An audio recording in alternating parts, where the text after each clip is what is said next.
Saint Jean de la Croix, docteur de l'Église. Qu'est-ce qui disposait l'Espagne du XVIe siècle à produire en même temps, au même moment, deux docteurs de l'Église, deux docteurs de la vie mystique, c'est-à-dire du cheminement de l'âme dans son amour pour Dieu, tel qu'elle grandit dans cet amour-là. Qu'est-ce qui disposait l'Espagne? On n'en sait rien. Toujours est-il que c'est là qu'est née, je dirais, Sainte Thérèse d'Avila et son jumeau spirituel, Saint Jean de la Croix. Ils ont pourtant une différence d'âge. Sainte Thérèse est née en 1515, Saint Jean de la Croix en 1542, et ils vont se rencontrer. Et leurs œuvres mutuelles vont se féconder, de telle façon qu'ils vont donner à l'Église, on peut le dire, ce qu'on appelle la théologie mystique. La théologie mystique, c'est-à-dire le traité qui permet à des pères spirituels d'aider des âmes qui cherchent à grandir dans l'amour de Dieu, d'affronter les épreuves que ce chemin, ou plutôt quelquefois ce combat, permet. En lisant les œuvres de Saint Jean de la Croix, certains, sur Internet, disent « Mais c'est comme tous les mystiques, c'est comme les mystiques de l'Orient. » Rien, nada, dit-il. Ça veut dire il faut tendre vers le rien. Et les mystiques de l'Orient disent la même chose, faire disparaître en soi les désirs. C'est une erreur d'analyse. Saint Jean de la Croix n'a rien à voir. Ce n'est que l'apparence qui ressemble, parce que certaines conditions peuvent effectivement ressembler. Ce que vise Saint Jean de la Croix, c'est de remplir ce cœur qu'on vide de soi-même, du seule chose, de la seule réalité qui compte, Dieu, Dieu lui-même, dans sa Trinité, afin qu'il y habite. Et ce qui compte dans l'Orient, c'est de vider ce cœur de tout désir, afin, je dirais, de ne plus souffrir, de ne plus chercher des biens qui de toute façon sont insaisissables, et de se fondre, de disparaître comme personne. Il y a vraiment deux spiritualités qui n'ont rien à voir, mais qui accidentellement, peut-être, ont pu être confondues. Qui est-il, ce jeune Jean, qui naît donc en 1542? D'abord, il faut raconter l'histoire de sa naissance. C'est une histoire peu banale, une histoire courageuse, une vraie histoire d'amour. C'est un enfant de l'amour.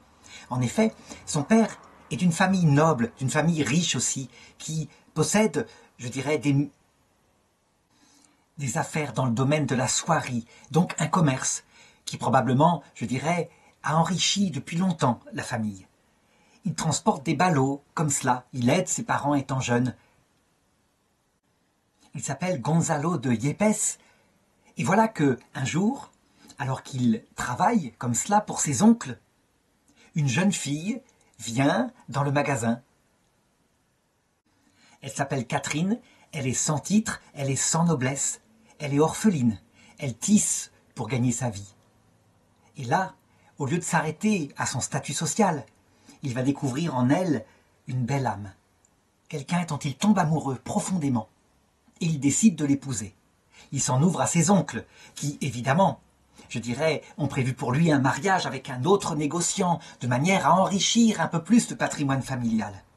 Ceci entre dans une grande colère. Il n'en est pas question. Elle n'a aucun droit à hériter, et elle s'intéressera d'ailleurs certainement à l'argent. C'est elle ou l'héritage. Et s'il l'épouse, il perdra son héritage. Et lui, il choisit de l'épouser. Il renonce à son héritage, il s'en va. De riche négociant qu'il était, eh bien il devient comme sa femme un simple tisserand. Mais c'est un mariage d'amour, et il va naître 3 garçons. François, 10 ans avant Jean, et entre les deux, Louis. Et ces enfants sont accueillis dans une vraie famille chrétienne, qui prie avec eux, qui leur enseigne la foi, et une famille qui s'aime. Malheureusement, le malheur va venir frapper très vite cette famille, et à cette époque-là, c'est vrai, on meurt tôt. Il a 3 ans, et son père tombe malade, et il meurt. Donc il ne le connaîtra pas vraiment. La mère a beau travailler, elle ne s'en sort pas avec ses 3 garçons. Elle envoie donc son fils chez un oncle. Mais ce fils François, pourtant 13 ans, il n'arrive pas à s'habituer. Sa maman lui manque trop. Donc il revient et il commence à apprendre le métier. Lui, Jean, il grandit et il joue, il est un garçon normal. Rien ne prédispose à ce qu'il devienne le docteur de l'église que l'on sait.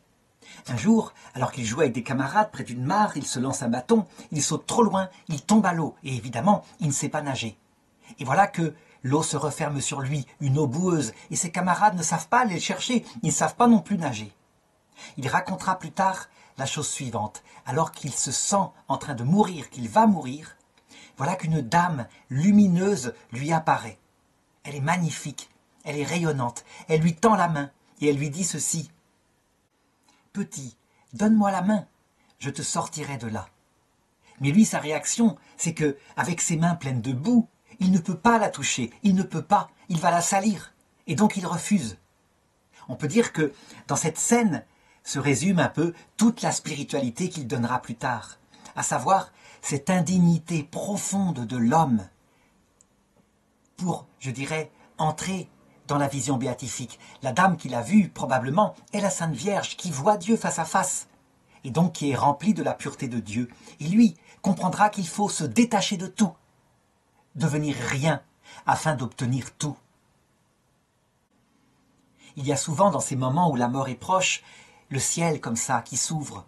Et plus d'une personne a raconté des choses là. Je pense à Guy de Larigaudy par exemple, ce grand spirituel chef scout qui faillit se tuer en plongeant d'un rocher et qui pensa entre le seau et l'eau s'écraser sur une pierre.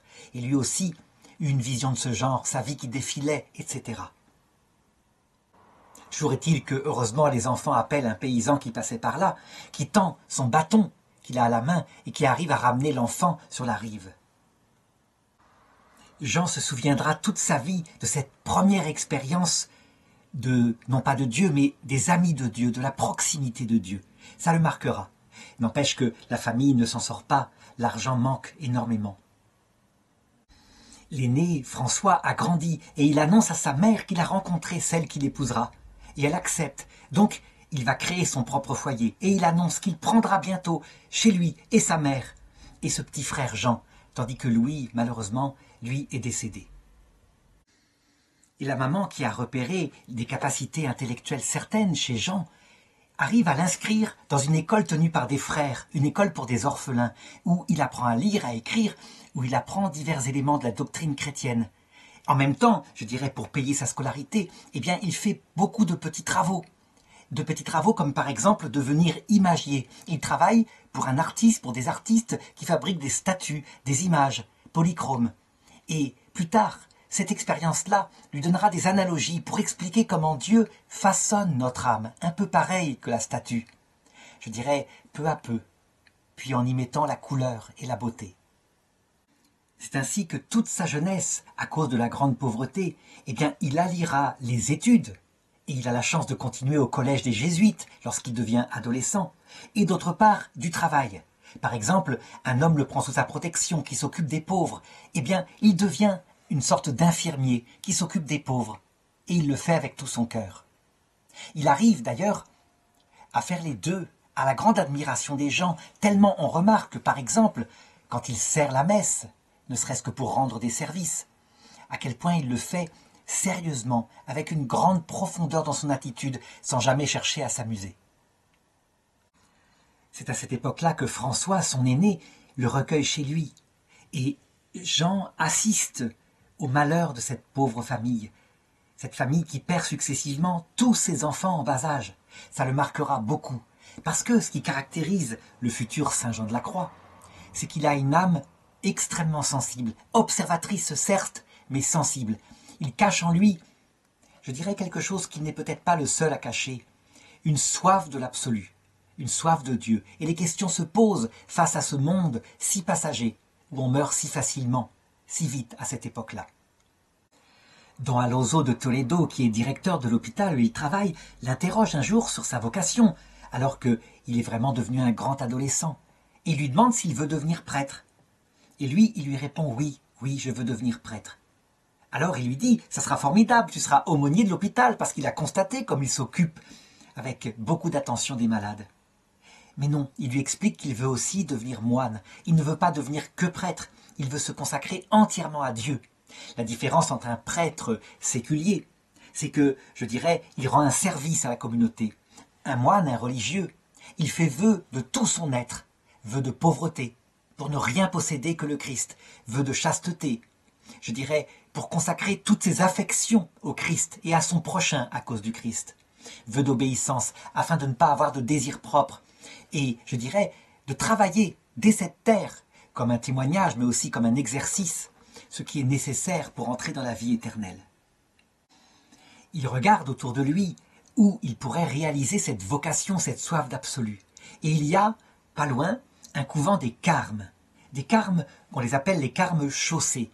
Ça veut dire, c'est un ordre religieux qui a été fondé à l'époque des croisades sur la montagne du Carmel, là où Élie avait eu ses fameuses visions de Dieu, donc dans l'Ancien Testament. Ce sont des croisés, assoiffés d'absolu, ne voulant plus se battre avec des épées de fer, mais voulant se battre avec la prière, la consécration à son prochain, qui avait fondé cet ordre-là, qui avait été ensuite organisé par le patriarche de Jérusalem à travers une règle, et qui avait dû se rapatrier en Europe occidentale lorsque les terres saintes avaient été perdues suite à la fin des croisades. Eh bien, ce couvent des Carmes, ça l'attire. Il pense qu'il pourra s'y consacrer à Dieu, mais il repère bien que, effectivement, la vie y est relativement facile, pas tellement adaptée à son sens de l'absolu. Ça veut dire qu'en fait, on s'est concocté une vie à peu près tranquille, si on peut dire. On a de l'apostolat, on a de la prière, c'est certain, il y a une règle, mais je dirais, c'est difficile à décrire, hein. C'est pas vraiment une décadence, c'est plutôt une vie de bonheur humaniste sur terre. C'est un petit peu comme, je dirais, tout à cette renaissance. Ça veut dire que la ferveur intense du Moyen-Âge, souvent, je dirais aussi réanimée par les malheurs, la guerre de 100 ans, les pestes noires, etc., eh bien, en ce temps de renaissance, cette ferveur, elle s'est attiédie un peu. On vit le quotidien comme cela. Toujours est-il qu'à 21 ans, Jean rentre chez les Carmes, il est accepté. Il y prend l'habit, il y devient en religion le frère Jean de Saint-Matthias, en l'honneur de l'apôtre qui avait remplacé Judas. Et comme il est brillant intellectuellement, eh bien, après son noviciat, il est envoyé dans une ville universitaire connue à cette époque-là en Europe, à savoir Salamanque, qui est l'équivalent en France de la Sorbonne à cette époque-là. Et de 1564 à 1568, eh bien, il y étudie. Il y fait des études scolastiques, à savoir de la philosophie réaliste à l'école d'Aristote, de Platon, et ensuite de la théologie morale à l'école de saint Thomas d'Aquin, qui deviendra fondamentalement son maître à penser, qui structurera son intelligence. Comme disait un grand pape, une année dans saint Thomas d'Aquin vaut mieux que toute une vie passée dans n'importe quel autre auteur. Mais sa vie mystique est toujours là. Et véritablement, il ne se laisse pas entraîner par, je dirais, tous les loisirs qu'il pourrait y avoir dans cette ville universitaire. Non, il porte un cilice, il jeûne. Il se consacre qu'à ce qui est nécessaire. Et c'est à cette époque-là qu'il écrira même un mémoire qui déjà, je dirais, va dans le sens de sa pensée. Il parle des phénomènes mystiques extraordinaires, à savoir tout ce qui peut arriver dans les cas de la vie mystique, comme les stigmates, les lévitations, les paroles en langue étrangère, etc. Et il manifeste à quel point ceci est secondaire par rapport à l'essentiel qui est l'amour de Dieu, l'amour du prochain, le développement de l'humilité. Évidemment, la vie dans son couvent Carme, qui est, je dirais, empreinte tout de même de mondanité, ne lui plaît pas. Il ne peut pas s'y consacrer pleinement. Et donc il réfléchit à la manière de se consacrer davantage. Est-ce qu'il faudrait réformer l'ordre? Il était un petit frère. Eh bien, finalement, il se décide pour rentrer dans l'ordre le plus exigeant de l'époque, à savoir la chartreuse, dans lequel un moine rentre et tellement en sorte. On y est ermite, on passe son temps dans la contemplation, on ne se rencontre que pour la messe une fois par semaine. Il est ordonné prêtre en 1567 et sa première messe va être un don extrêmement fervent de sa personne à Dieu, en présence de sa maman qui est venue y accompagner. Et là, il dira plus tard qu'il a reçu de Dieu une grâce profonde, qu'on appelle la confirmation en grâce. Ça veut dire la certitude, la promesse que Dieu lui a dit que jamais, jamais, il n'avait mortellement péché contre lui.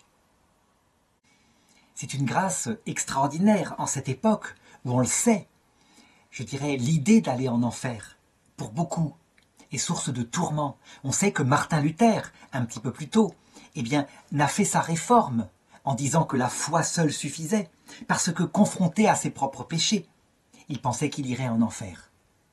Jean de la Croix, lui, le futur Jean de la Croix, n'a pas ce genre de péché, mais tout de même, mourir comme ça brutalement, est-ce que ce n'est pas risquer l'enfer? Eh bien le Seigneur lui dit que jamais il n'a péché contre lui en l'offensant mortellement au point de perdre sa confiance et que jamais il ne le ferait. C'est à cette époque-là que, par hasard, dans une conversation, le frère Jean de Saint-Matthias entend parler d'une religieuse, carmélite elle-même, qui essaye de réformer son propre couvent de carmélites. Elle s'appelle Sœur Thérèse de Jésus. Il apprend qu'elle est de passage par la ville où il est et il désire la rencontrer. Il la rencontre de fait et il s'ouvre à elle de son désir d'aller plus loin, de rentrer à la Chartreuse. La future Sainte Thérèse d'Avila, parce que c'est elle, racontera ainsi leur rencontre. La rencontre avec ce jeune frère Jean me cause une grande joie. On m'a dit de lui par ailleurs le plus grand bien. Il est de Castille comme moi. Son père s'appelait Gonzalvet de Yepes. Il était originaire de Tolède. Orphelin, il vivait chez ses oncles, riches négociants en soieries. Il m'a dit que lui aussi souhaitait une consécration plus profonde à Dieu. Et je lui ai dit que c'était aussi mon souci, et que j'essayais de cette façon-là de réformer l'ordre du Carmel. Voyez, lui ai-je dit, combien il serait mieux de travailler dans l'ordre où vous êtes entré, et combien notre Seigneur pourrait y être glorifié.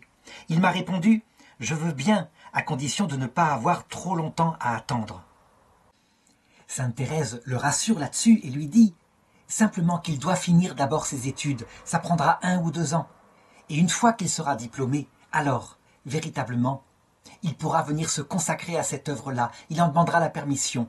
Parce que son idée, c'est aussi de créer un Carmel pour Rome, un Carmel réformé. Elle veut que la règle primitive des frères Carmes, celle, je dirais, du désert, celle de l'archevêque de Jérusalem, que cette règle soit remise en valeur, ici en Espagne. Et c'est ainsi que vont passer 2 années.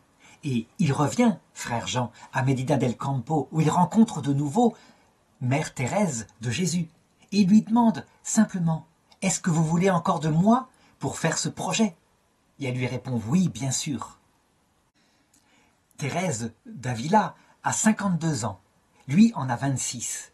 Et quand ils discutent spirituellement, parce qu'ils ne parlent pas que de fondation, ils parlent surtout de l'esprit, elle se rend compte de son extrême finesse spirituelle, de la profondeur de ses jugements, si bien que elle, qui est beaucoup plus âgée que lui, elle n'hésite pas à lui demander des conseils spirituels, et ils sont toujours judicieux, extrêmement délicats. C'est un directeur spirituel né. On peut faire confiance à Sainte Thérèse pour le dire, elle qui en a changé tellement. Elle a vu tellement de faux directeurs spirituels ou d'incompétents qui n'y connaissaient rien. Lui, il est tout en humilité, en délicatesse. Il ne cherche qu'une chose, il ne cherche pas à plaquer sa propre spiritualité, mais à ce que l'âme, là où elle en est, progresse davantage vers Dieu. On a donné à Mère Thérèse, dans le hameau de Duruelo, une espèce de bâtisse complètement délabrée qui pourrait servir de couvent pour les hommes. Eh bien, elle l'accepte, et c'est là qu'elle emmène frère Jean, un prêtre, un autre prêtre qui a voulu se joindre à eux, et un jeune novice. C'est évidemment tellement misérable qu'ils se demandent si on pourra faire quelque chose avec ça. Mais elle les rassure en leur disant « Souvenez-vous, c'est le Bethléem. Comment a commencé Jésus, si ce n'est dans une étable? Eh bien, vous, c'est pareil. » Et ils se mettent au travail. On peut dire que tous les travaux manuels que le père Jean de la Croix, parce que c'est le nom qu'il va prendre dans cette nouvelle fondation, tous les travaux qu'il avait faits dans sa jeunesse pour aider sa famille lui reviennent. Et donc il met la main à la pâte, ainsi que les 2 autres. Il faut construire ce bâtiment, il faut le rendre acceptable pour recevoir cette fondation. Bientôt, il est rejoint par sa mère, Catherine, qui est là et qui se propose de les aider en s'occupant de la cuisine, de la lessive. Et il l'accepte bien volontiers. Et il y aura ensuite François, son frère, et sa femme, qui mettront leur argent, parce qu'ils travaillent, et leurs compétences pour les aider aussi à construire ce couvent. Et il les accepte bien volontiers. Ce qui caractérise évidemment le père Jean de la Croix qui devient maître des novices. C'est essentiel, il faut former les jeunes. Ce qui caractérise, c'est cette intelligence qui fait grandir vers Dieu. Et bientôt, la réputation qui émane de lui se répand, si bien que des novices arrivent dans le couvent et que la petite maison qu'on leur a donnée, très vite, est trop petite. Mère Thérèse de Jésus, en regardant ce qu'il fait comme travail, remarque que pour lui, il est extrêmement dur. Il s'impose des pénitences terribles et souvent exagérées, au point qu'elle doit le reprendre. Il faut qu'il veille à sa santé. Par contre, pour ce qui est de ses frères, tout en leur donnant le sens de l'absolu, il n'accepte pas qu'ils aillent trop loin dans ces pénitences. Et c'est souvent peine perdue, parce que l'exemple qu'ils donnent, évidemment, dans leur ferveur, ils veulent l'imiter. Et donc, il faut nécessairement modérer ces choses-là. Plus tard, lorsqu'il aura mûri, il reconnaîtra qu'il faisait des choses exagérées et que, en s'imposant des choses comme ça, comme à une bête, il se comportait en bête. Que l'être humain doit toujours être dans la modération. Comme disait un père du désert, Saint Cassien, si tu tends trop un arc, si tu t'en sers tout le temps pour tirer des flèches, tu finis par le casser. Mais si tu joues de la harpe et que la corde n'est pas assez tendue, eh bien le son ne sort pas. Il faut trouver le juste milieu, l'équilibre. Cet équilibre, il l'a appris aussi chez Aristote. La vertu est dans le juste milieu. C'est évidemment pas facile. Ce juste milieu ne doit pas porter sur l'amour de la finalité, le Seigneur et le prochain, mais sur les moyens utilisés. C'est les moyens qui doivent être modérés, pas l'amour.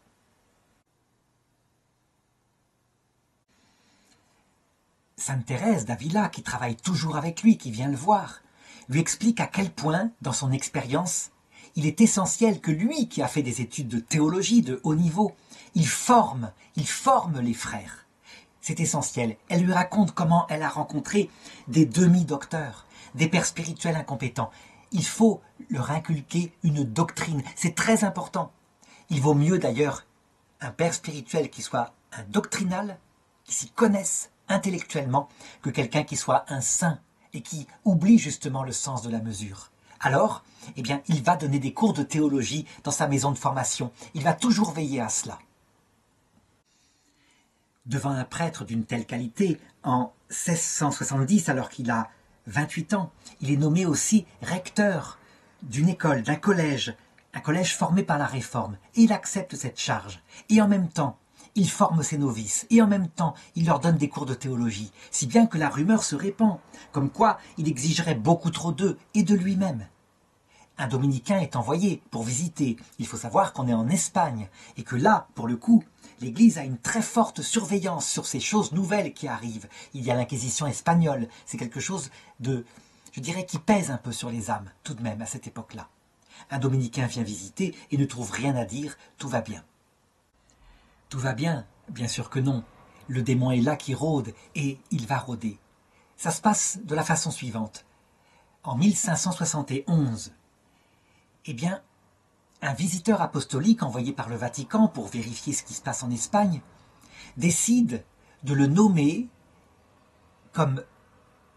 Pardon, je me trompe. Décide de nommer Sœur Thérèse d'Avila comme supérieure pour 3 ans du couvent des Carmes chaussés, des carmélites chaussés, c'est-à-dire des carmélites de la règle mitigée, la règle où on passe tellement de temps dans les parloirs, dans des entretiens mondains. Elle qui a quitté ce Carmel pour fonder un Carmel déchaussé, donc où on est en sandales et non plus en chaussures, et où on passe son temps dans la prière et l'ascèse. C'est une folie. Je dirais, les sœurs qui sont restées dans le Carmel de la règle mitigée ne vont jamais l'accepter. Elles se disent, d'ailleurs, que dans leur dos, on leur impose une prieure, alors que c'est à elles d'élire la prieure qu'elles veulent.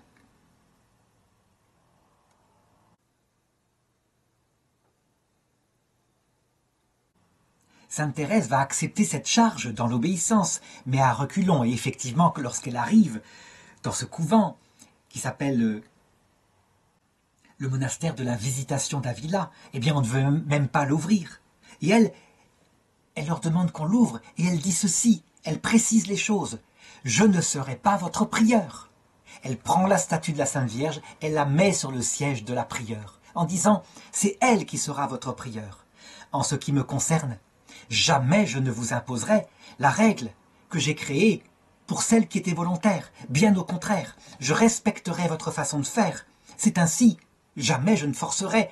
C'est votre liberté, c'est vous qui vous êtes consacré à Dieu. » Et du coup, elle rassure énormément. Et une voix s'élève même dans le chapitre qui lui dit « Nous t'aimons, nous te voulons, nous t'acceptons comme prieur. » Et c'est ainsi que les choses commencent. Cependant, Thérèse d'Avila, elle a toujours ce but spirituel en tête. Et donc, elle demande un an plus tard à Jean de la Croix, ce prêtre saint, ce prêtre si petit, il mesure 1,50 m, ce demi-moine comme elle l'appelait, de venir dans ce couvent pour être le confesseur et le directeur spirituel des plus de 100 sœurs qui y résident. Et lui, il accepte. C'est un choix judicieux, en fait.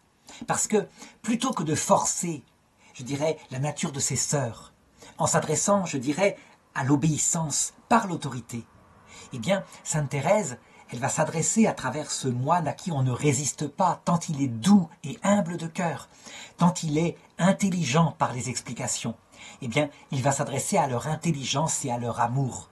Et c'est ainsi que peu à peu, lui qui rencontre toutes les sœurs, qui est complètement isolé dans son petit bâtiment où il habite, et qui se dirige simplement vers le couvent pour rencontrer les sœurs qui veulent le voir, qui veulent se confesser, eh bien, insensiblement, par des conseils adaptés, des conseils qui ne montent pas trop haut les exigences, il va, peu à peu, les augmenter dans leur ferveur. Les parloirs se font moins nombreux. À un moment donné, même, une jeune sœur, qui a beaucoup de jeunes gens qui viennent dans les parloirs, qui viennent en fait pour ses beaux yeux, parce qu'elle est très belle, eh bien, elle renonce à ces parloirs. Si bien qu'un jour, alors que le père Jean de la Croix rentre chez lui, eh bien, il est tabassé par un soupirant qui pense que c'est de sa faute à lui, s'il ne peut plus voir son amoureuse à travers les grilles du couvent. Il ne faisait rien de mal, après tout, pense-t-il. Il ne faisait que parler spiritualité. Mon œil. En fait, il parlait comme à travers un flirt, et la spiritualité était le prétexte, tout le monde le sait. Cet accompagnement spirituel qu'il fait dans ce couvent va profondément marquer Sainte Thérèse d'Avila. Et c'est sans doute là, en discutant avec lui, en mêlant leurs expériences mutuelles, en regardant ce que vivent les sœurs dans leurs propres épreuves, qu'elle va avoir l'idée qu'il faut écrire un traité, je dirais, de croissance spirituelle de l'amour. Et ça va être son œuvre majeure, qu'on appelle le château intérieur, où à travers un château, qui est l'endroit où Dieu habite, et cette demeure, la dernière demeure étant la chambre à coucher, où on rejoint son bien-aimé, eh bien, elle montre comment peu à peu, on s'approche du cœur du mystère, à travers toute une vie et toute une purification qui se fait passivement par l'action de Dieu, mais aussi activement par son ascèse, par l'effort qu'on fait sur soi. Je dis bien qu'il va y avoir une complémentarité, et une complémentarité étrange. Sainte Thérèse, elle, c'est une battante, c'est une joyeuse. Elle prend la vie comme cela. Elle a toujours été, je dirais, pleine d'humour. Et donc, elle insiste énormément sur la finalité. Dieu qui remplit la vie, ce Dieu qu'on recherche et qui est source du bonheur éternel. Lui, Saint Jean de la Croix, c'est un angoissé, quelqu'un qui voudrait remplir Dieu, son cœur avec Dieu, mais qui ne sait pas s'il en est digne. Et donc, il va insister davantage sur la nécessité de purifier son cœur, à travers diverses souffrances. Et la première souffrance qu'il décrit, qui est, je dirais, quasiment évidente pour quelqu'un qui fait de la direction spirituelle, il va l'appeler la nuit des sens, la nuit des sensations. Ça veut dire qu'il remarque que toutes les sœurs qui rentrent ici au couvent, souvent parce que, à cause de la ferveur dont on entend parler autour, elles ont eu une expérience de Dieu, elles ont senti sa présence, et des grâces sensibles les ont émerveillées. Et bien très vite, au couvent, ces grâces disparaissent, elles ne ressentent plus rien, elles s'ennuient, elles s'endorment à l'oraison, elles n'aiment plus. Et c'est là qu'il va expliquer à quel point cette nuit des sens est naturelle, que parce que Dieu ne peut pas accepter qu'on l'aime pour les plaisirs, il veut qu'on l'aime pour lui-même, et donc qu'il détache volontairement la sœur de ces plaisirs-là. Pour Saint Jean de la Croix, si on veut globalement résumer sa doctrine, eh bien le cœur humain est comme un gouffre sans fond, fait pour recevoir Dieu. Mais Ce gouffre sans fond peut être rempli de soi, de toutes sortes de choses qui viennent de soi. Le goût du plaisir, le goût de l'utilité d'être chrétien, le goût de comprendre. Bref, des attachements qui quelquefois sont très dignes, très bons. Mais ces attachements-là, en remplissant notre cœur, empêchent Dieu de le remplir. Et donc, tout le travail consiste à vider ce cœur de soi-même pour que Dieu puisse le remplir. Rien, rien, rien, rien ne doit rester du moi. Rien, seul Dieu. Et c'est là que certains, comme je le disais au début de cette vidéo, ont interprété mal les choses en oubliant la deuxième partie, pour le remplir de la personne de Dieu, évidemment. Le chemin de ce rien, et ce rien qui a tant attiré les adeptes, par exemple, du New Age, le chemin de ce rien, c'est la croix. Ça passe par des souffrances, parce que tout détachement, évidemment, implique un arrachement de soi. D'abord la nuit des sens, c'est certain. Mais ensuite, il y aura une autre nuit qu'il va décrire après ce que je vais raconter maintenant. En effet, en 1574, Thérèse d'Avila fonde un nouveau couvent de carmélites. Elle le fonde exactement à Ségovie. Et lui aussi, il y a des fondations chez les hommes qui se font. C'est à ce moment-là qu'il a une vision qu'il écrira dans ses œuvres. Il voit le Christ comme au-dessus de lui, le Christ crucifié, avec la terre en dessous. Et d'ailleurs, ça donnera une œuvre bien connue de Salvador Dali, qu'il a peint en 1951, et que voici. C'est le Christ de Saint Jean de la Croix. Mais la signification de ce rêve est fondamentale. Ça veut dire qu'en fait, il est annoncé à Saint Jean qu'il va devoir vivre des épreuves comme le Christ, afin de communiquer à la terre, aux âmes qui ont soif, l'explication de tout cela. Pourquoi toute cette souffrance? Pourquoi elle est nécessaire? Et ça ne va pas tarder. Évidemment, je dirais du côté des carmes chaussés, le fait de voir un tel succès de ce petit frère, si petit en taille et si puissant spirituellement, les rend jaloux, les rend malades. Ils se disent même que, probablement, il y a chez lui de l'orgueil, qu'il veut créer plus de monastères afin de manifester qu'il est plus fort que eux qui pourtant s'efforcent depuis des années de servir le Seigneur. Donc ils se réunissent en chapitre. Le ton monte, on s'énerve, et on décide même que probablement il n'est pas catholique. Ces œuvres mystiques comme ça, est-ce que ce n'est pas de l'illuminisme? Ça veut dire une sorte de, je dirais, de contemplation de Dieu, séparé de l'Église, où Dieu est aimé pour lui-même, comme s'il n'y avait pas besoin du jugement des hommes, de l'Église créée par le Christ. En 1576, Jean de la Croix a 34 ans, et en fait, dans son dos, on discute, on murmure, l'ordre des carmes se divise, et on décide son arrestation provisoire. C'est difficile, parce qu'il est très protégé par le nonce du pape, etc. Mais voilà que le nonce vient à mourir. Alors, une expédition, dirigée par un carme, est organisée. Et dans la rue, simplement comme ça, on l'enlève, on le met dans une voiture fermée, et on l'emporte dans une prison. C'est un prêtre, le père Moldonado, qui dirige cette expédition. Il va être jeté dans ce cachot et il va rester des mois, enfermé, sans aucun confort, dans le froid, dans l'hiver, dans la chaleur extrême l'été, sans lumière pour lire, sans papier pour écrire. Et là, on ouvre une sorte de tribunal interne au Carmel. On lui demande d'abjurer la réforme qu'il veut faire. Et lui, il refuse. Ça pose d'ailleurs une question très précise. On dit souvent que l'obéissance, c'est la marque, je dirais, de la sainteté. Il refuse. En réalité, son comportement manifeste les limites de cette obéissance. Attention, quand l'obéissance porte sur quelque chose qui est contre sa conscience profonde, quelque chose qui est un péché. Ça veut dire que si un évêque ou un supérieur religieux, par exemple, demandait de faire quelque chose, par exemple, contre la foi, de prêcher quelque chose qui n'est pas la foi, jamais on ne doit obéir. Mais si c'est aussi de faire quelque chose qui est contre la charité profonde, de la même façon, on ne peut pas obéir. L'obéissance et le renoncement à sa volonté doivent porter sur des choses qui ne sont pas essentielles, comme par exemple aller balayer quand on nous demande d'aller balayer. L'obéissance dans le vœu de religion est un conseil évangélique qui n'est pas là pour détruire l'intelligence. C'est au contraire un acte suprême de l'intelligence qui renonce à sa volonté propre, sauf sur l'essentiel, puisque justement c'est l'intelligence qui l'a choisi.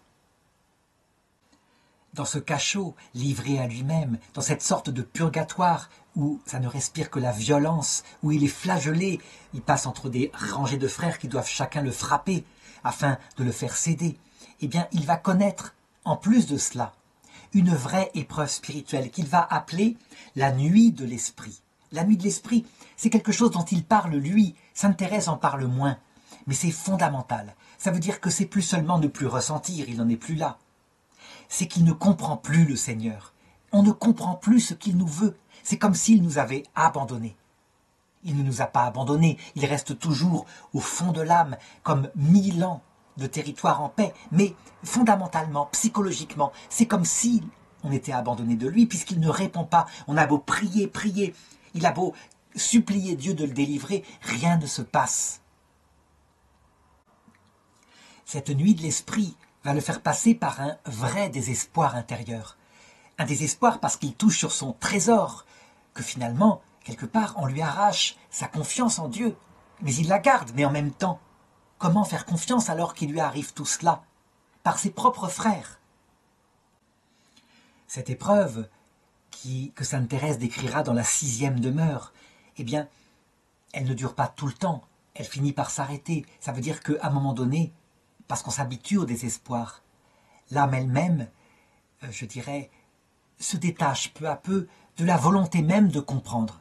Si elle reste fidèle à Dieu, elle dit, avec le psaume, « Quand bien même il me tuerait, je l'aimerais encore ». C'est une parole que va citer Sainte Thérèse d'Avila. Et Sainte Thérèse de l'Enfant Jésus, plusieurs siècles plus tard, la reprendra au cours de sa maladie. Ainsi va se produire en lui un détachement suprême, un détachement ultime, celui de la volonté même de comprendre, je dirais, de la capacité libératrice d'avoir la lumière en soi. Même ça, il s'en détache. Il ne compte plus finalement que le Christ et le Christ seul. C'est comme si dans son âme, cette fois, la place était entièrement faite puisqu'il ne comprend plus. Il ne ressentait plus depuis des années, mais là, il ne comprend plus. Seul le Seigneur compte. Alors, va apparaître une expérience spirituelle nouvelle. C'est comme si, tout d'un coup, dans cette âme libérée d'elle-même, venait inhabiter pleinement le Seigneur.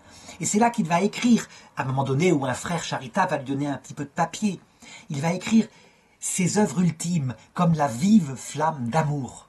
Il va décrire aussi ce que c'est que la nuit obscure, pas la nuit de l'esprit, la nuit obscure qui est une lumière absolue de Dieu, tellement absolue que c'est comme si elle était obscure. Le cantique spirituel, par exemple, commence ceci. « Où êtes-vous donc caché, mon bien-aimé? Vous m'avez abandonné dans les gémissements. Vous avez pris la fuite comme un cerf après m'avoir blessé. Je suis sorti après vous en criant, mais déjà vous étiez parti. » Ça fait penser profondément au Cantique des Cantiques, où, de la même façon, l'âme de la bien-aimée cherche son bien-aimé qui a disparu. Il reste à trouver la raison de ces souffrances. Pourquoi Dieu permet-il de telles souffrances?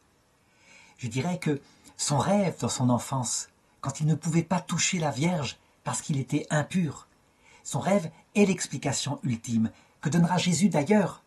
Si le grain de blé tombé en terre ne meurt pas, il reste seul. Mais s'il meurt, il porte beaucoup de fruits. Comme si Dieu ne pouvait pas habiter dans un cœur plein de soi-même. On peut donc dire que cette expérience-là, eh bien, c'est le sommet de sa vie spirituelle. Et s'il ne l'avait pas vécue, eh bien, nous n'aurions pas l'explication par Sainte Thérèse d'Avila elle-même de cette nuit de l'esprit qui aboutit à la 7e demeure, là où on n'est plus rien parce qu'on a connu le désespoir, mais où Dieu peut totalement habiter une âme devenue totalement humble, sans aucune vanité, donc totalement libre. Du coup, une âme qui peut recevoir tous les dons spirituels, le don des miracles, des charismes, je dirais le don de fonder des œuvres, pourquoi pas? Rien ne peut la rendre orgueilleuse puisqu'elle a touché sa propre misère. Saint Jean de la Croix va rester 9 mois dans ce cachot, sous la torture de ses propres frères. Et à un moment donné, il réfléchit. Quel moyen pourrait faire qu'il s'enfuit? Il a une couverture. Il arrive à la couper en lambeaux. Il arrive à la nouer en tresses et à faire avec elle une corde qui permet de descendre le long de cette tour où il est enfermé. Et il descend la nuit. Il est décharné. Il se promène à travers la nuit. Il arrive à un couvent de carmélites déchaussés. Il frappe à la porte. Une sœur vient et demande qui frappe à la porte. Je suis le père Jean de la Croix. Elle n'y croit pas, il est mort, il a disparu depuis 9 mois. Pourtant, il insiste. La prieure est prévenue, on ouvre, et c'est bien lui. Normalement, jamais un homme ne pourrait rentrer dans la clôture d'un Carmel déchaussé. C'est évident. Eh bien là, on fait une exception, on le reçoit, on le cache. Et quelques jours plus tard, parce qu'on se doute que les carmes vont le faire rechercher, on l'exfiltre vers le couvent de Calvario. Et c'est là qu'il va rencontrer une supérieure, sœur Anne de Jésus, à qui il va réciter, je dirais, son cantique spirituel. Elle va lui en demander une explication théologique, ce qu'il va écrire. Il va profiter, je dirais, de son temps de convalescence pour rédiger ce commentaire qu'on a et qui est traduit dans toutes les langues.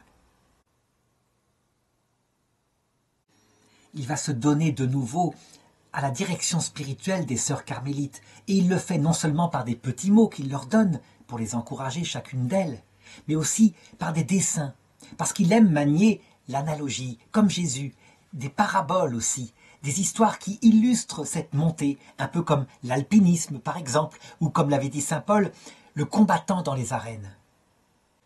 Une bonne nouvelle arrive de Rome. Le pape Grégoire XIII s'est emparé de cette affaire et il a décidé la chose suivante. Il y aura 2 règles dans l'unique ordre des carmélites. Il y aura 2 règles. Une règle réformée, qui reprend la règle primitive, et une règle modérée. Il y aura des carmes chaussés et des carmes déchaussés. C'est ainsi. Et donc la paix se refait. Les choses peuvent recommencer. Et donc Saint Jean de la Croix, de nouveau, peut publiquement donner des cours de spiritualité aux carmes. Il y a une peste qui se déclenche à cette période-là. Il s'occupe des pauvres. Il se donne entièrement à des activités, comme si ça ne le gênait plus par rapport à sa vie contemplative. Sans doute parce que le détachement a fait son œuvre. Et donc que jamais, jamais il ne perd la présence du Seigneur, qui dans toutes les œuvres qu'il fait est avec lui. Cette grâce particulière qui fait que on peut passer des heures à l'oraison ou pas, parce qu'on a cherché longtemps le Seigneur, il est toujours là, eh bien, elle est décrite dans les 7e demeures par sainte Thérèse d'Avila. En 1582, alors qu'il a 40 ans, il rencontre une dernière fois Mère Thérèse de Jésus, qui lui demande de faire une nouvelle fondation, d'aider à une nouvelle fondation de Carmel. Eh bien, il y va, simplement. Et il se transforme parce qu'il faut de nouveau faire des travaux, de nouveau en jardinier, en maçon. Il met la main à la pâte. Il est de nouveau directeur spirituel de ce couvent et il accepte que des sœurs puissent y rentrer sans payer de dot. C'est important pour lui. Ce qui compte, c'est la vocation. Et il fera rentrer en particulier sœur Marie de la Croix.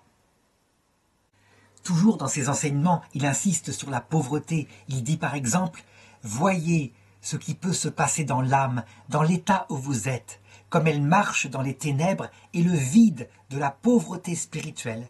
Elle pense que tout et tous lui manquent, mais il ne lui manque rien. Celui qui ne veut rien d'autre que Dieu ne marche pas dans les ténèbres, bien qu'il ne voit davantage dans l'obscurité et soit plus pauvre. Celui qui ne fait pas sa volonté propre n'a pas de quoi trébucher. » Et en effet, c'est vrai. Quand on ne désire plus que Dieu, qu'est-ce qui pourrait nous séparer de Dieu, disait déjà saint Paul. En 1582, sainte Thérèse d'Avila meurt, et alors il continue de se dévouer. Et cette fois, il travaille avec la nouvelle supérieure qui s'appelle sœur Anne de Jésus. Et elle sent qu'elle doit lui demander des explications de ses poèmes, des commentaires, que c'est quelque chose de très important, si bien que, alors qu'il refuse au début, il se met à le faire. Et elle a bien raison, parce que Saint Jean de la Croix deviendra un des grands littérateurs de la littérature espagnole. Ça veut dire que ses poèmes mystiques deviendront des classiques de cette littérature espagnole de toujours. Après la mort de Sainte Thérèse, on peut dire que l'activité missionnaire, l'activité spirituelle de Jean de la Croix va se multiplier. Il va bien travailler pour le Seigneur. Il vieillit, sa santé s'en ressent. Et à un moment donné, alors qu'il est à l'oraison, il entend clairement le Seigneur qui lui parle et qui lui dit ceci. « Jean, que désires-tu pour tous les travaux que tu as endurés pour moi ?» Et alors il répond « Je ne veux rien d'autre que souffrir et être méprisé pour vous. » Il faut bien le comprendre, ce n'est pas la souffrance en elle-même qu'il veut, c'est l'amour de Jésus. Et pour l'amour de Jésus, il est prêt à supporter toutes les souffrances, mais aussi pour l'amour de ses frères, quitte à prendre sur lui des souffrances de ses frères. Beaucoup déjà, à cette époque-là, critiquent ce dolorisme apparent. En fait, ce n'est pas un dolorisme, et il expliquera. C'est une vérité méconnue. Quand pourra-t-on faire comprendre que la profondeur de la sagesse de Dieu, les richesses infinies de Dieu, ne sont accessibles qu'à ceux qui acceptent les souffrances, à ceux qui les désirent, à ceux qui y trouvent la consolation de leur âme. En fait, toujours pour la même raison, parce qu'elles permettent de se vider de soi. Donc ce ne sont pas des souffrances, celles qu'on s'attend à avoir, qu'il faut accepter. Ce sont celles justement qu'on n'aime pas qui permettent cela. Il n'y a rien de masochiste là-dedans. Il y a simplement le fait de vouloir faire passer Dieu au-dessus de son propre confort qu'on reçoit de Dieu, bien sûr, puisqu'il arrive forcément une sécurité, un équilibre quand on aime Dieu. Eh bien, on peut dire qu'il va être exaucé. Il lui reste peu de temps à vivre. Il va mourir à 51 ans. À un moment donné, des sœurs d'un couvent de carmélites demandent au père Jean de la Croix de devenir leur directeur spirituel. Mais il y a un autre directeur spirituel. Et du coup, il en éprouve une profonde jalousie, une profonde haine pour ce petit prêtre qui a pris sa place. Si bien que des médisances se font de nouveau dans son dos. On regarde de nouveau sa doctrine avec ce sens de la souffrance. Est-ce qu'il ne l'exalte pas? N'est-ce pas du dolorisme? N'est-ce pas de l'illuminisme, etc. Et c'est vrai qu'en prenant des phrases ici ou là, sans les remettre dans toutes leurs explications, on pourrait parfois le croire. C'est le risque du langage mystique. Pourtant, lui, Jean de la Croix, qui a une formation thomiste, il a su expliquer avec précision, avec les concepts de la philosophie. Et donc, en fait, il n'y a pas d'ambiguïté. Bientôt, on l'interdit même de prêcher, de parler, d'enseigner. Il est réduit à l'état de simple religieux. Mais c'est normal, dira-t-on, après tout. En fait, le détachement va être facile pour lui, parce qu'il est déjà détaché de tout. Mais quand on regarde les choses comme ça de l'extérieur, quand on a une charge de supérieur, on peut s'y attacher. C'est comme quand on a de l'argent. Baisser de niveau, c'est toujours difficile. Lui, il va le vivre simplement. Il va être même limogé dans un couvent, dans une province lointaine. Et il écrit à Anne de Jésus, « Désirez-vous rendre semblable à notre grand Dieu, humilié et crucifié ? Car si cette vie ne sert à l'imiter, à quoi est-elle bonne ?» Le père Diego Evangelista le poursuit d'une haine farouche. Il pense qu'en fait, toute sa vie, il n'a cherché qu'à devenir directeur spirituel pour avoir du pouvoir, pour briller, et qu'en fait, sa sainteté n'est qu'une apparence. La persécution et le mépris venant de ses frères est une souffrance. Mais une dernière souffrance va l'atteindre, à savoir la maladie. Ça veut dire qu'il est atteint à un moment donné d'une sorte d'abcès généralisé qui commence à prendre sa jambe. Un abcès qu'on a du mal à soigner parce qu'il s'appelle un érysipèle. Il n'est pas localisable, on ne peut pas le vider à l'époque. Et donc, les médecins vont s'acharner sur lui, sur sa jambe, déchirer des lambeaux, essayer de faire couler le pus. On ne sait pas ce que c'est que ces infections-là. Il est soigné dans un couvent où le supérieur, le père Francisco Chrysostome, le déteste. Le déteste parce que, jadis, lorsqu'il avait lui-même du pouvoir, il lui avait reproché un ton arrogant qu'il avait avec ses religieux. Et ça, il ne lui avait jamais pardonné. L'infection de sa jambe progresse et, je dirais, Saint Jean de la Croix n'est déjà plus de cette terre, il est de plus en plus paisible, il se confie à ses frères, il attend la rencontre avec le Seigneur.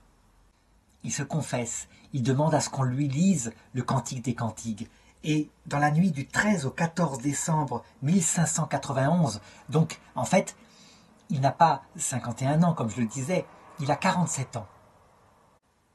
Eh bien, il rend son âme au Seigneur. Il part pour l'autre monde. Et il laisse à l'Église une œuvre majeure qu'il faut toujours lire avec les œuvres de Sainte Thérèse d'Avila, comme si, hommes et femmes, ensemble, Dieu les avait unis afin que leur doctrine soit parfaitement équilibrée à l'image de ce que veut le Christ. C'est un don important à l'Église et il sera d'ailleurs proclamé lui aussi docteur de l'Église au XXe siècle. Son œuvre ne cesse d'être méditée, en effet. Finalement, elle porte sur le mystère ultime qui avait été révélé d'ailleurs à Moïse. Nul ne peut voir Dieu sans mourir.